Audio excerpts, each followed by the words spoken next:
What if I told you that positive thinking, the very thing we're told to practice every day, might actually be holding you back? We've been told for years that optimism is the secret to happiness, success, and resilience. But what if the constant pressure to stay positive is quietly making us more anxious, more disconnected, and less prepared for reality?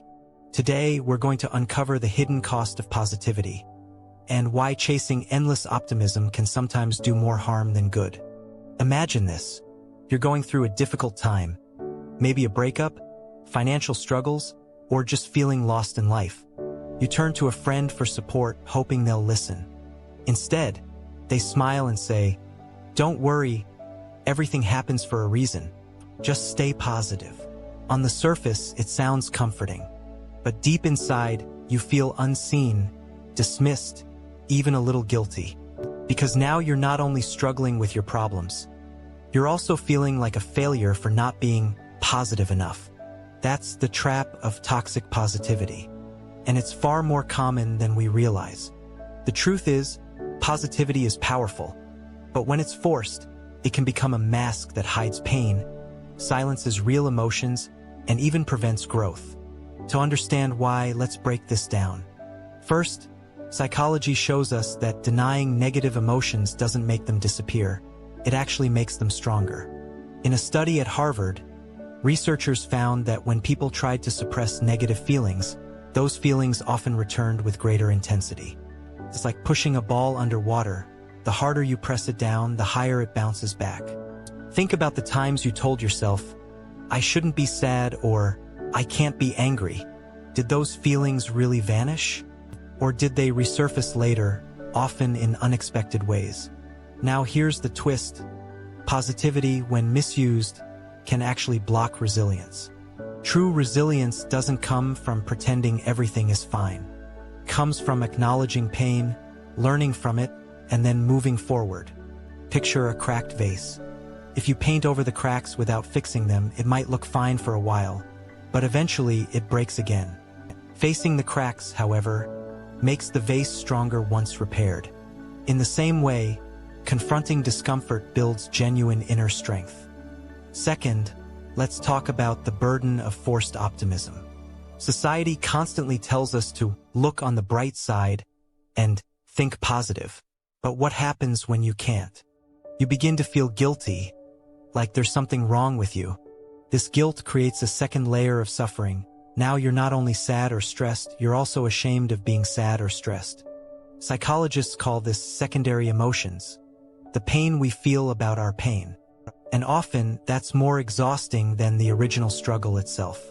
Here's a surprising fact. People who allow themselves to experience the full range of emotions, joy, sadness, anger, fear, tend to report higher levels of long-term well-being than those who try to stay positive all the time. Why? Because emotions are like signals on a dashboard. Ignoring the red warning light doesn't fix the car. It just sets you up for a breakdown later. Third, there's the illusion of control. Positive thinking often convinces us that if we just believe hard enough, we can manifest anything: wealth, love, success. But when life doesn't go as planned, the crash is brutal. People blame themselves. Maybe I didn't think positive enough. Maybe it's my fault. Instead of accepting the complexity of life, where luck, timing, and factors beyond our control play huge roles, we internalize failure. And this self-blame eats away at self-worth. But here's the paradox. The real strength comes not from controlling everything, but from accepting that we can't. That acceptance frees us. The ancient Stoics understood this centuries ago. They taught that we cannot control external events, only our response to them.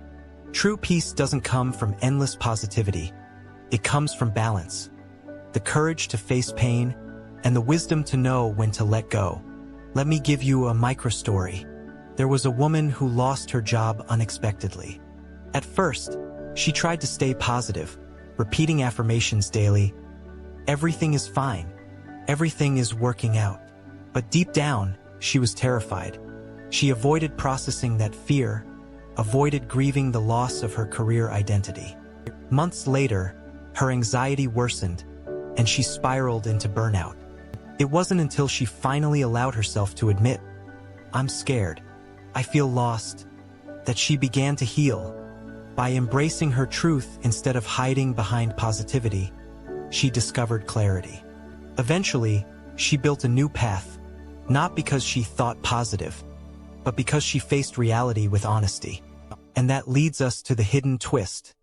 The opposite of toxic positivity isn't negativity, it's authenticity. Life isn't about choosing only good vibes. It's about allowing the full spectrum of the human experience. Happiness becomes deeper when we also know sorrow. Confidence becomes stronger when we've faced self-doubt. Growth happens not in denial, but in the willingness to sit with discomfort and learn from it. So what can you take away from this? 3 things. First, don't pressure yourself to always be positive. Instead, practice emotional honesty. If you're sad, admit it. If you're angry, explore it. Emotions are teachers, not enemies.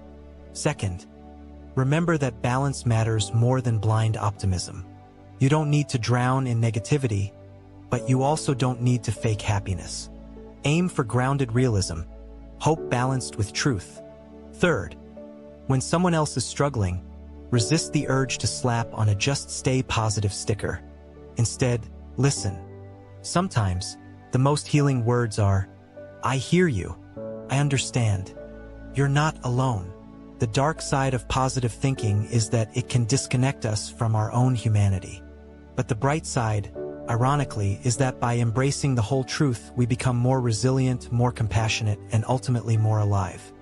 And maybe that's the real secret. Happiness isn't the absence of sadness. It's the ability to hold both and still move forward. In the next video, we'll explore another hidden trap of the mind: why chasing happiness often makes us miserable. If you found this eye-opening, subscribe for more calm, insightful tales of the human mind.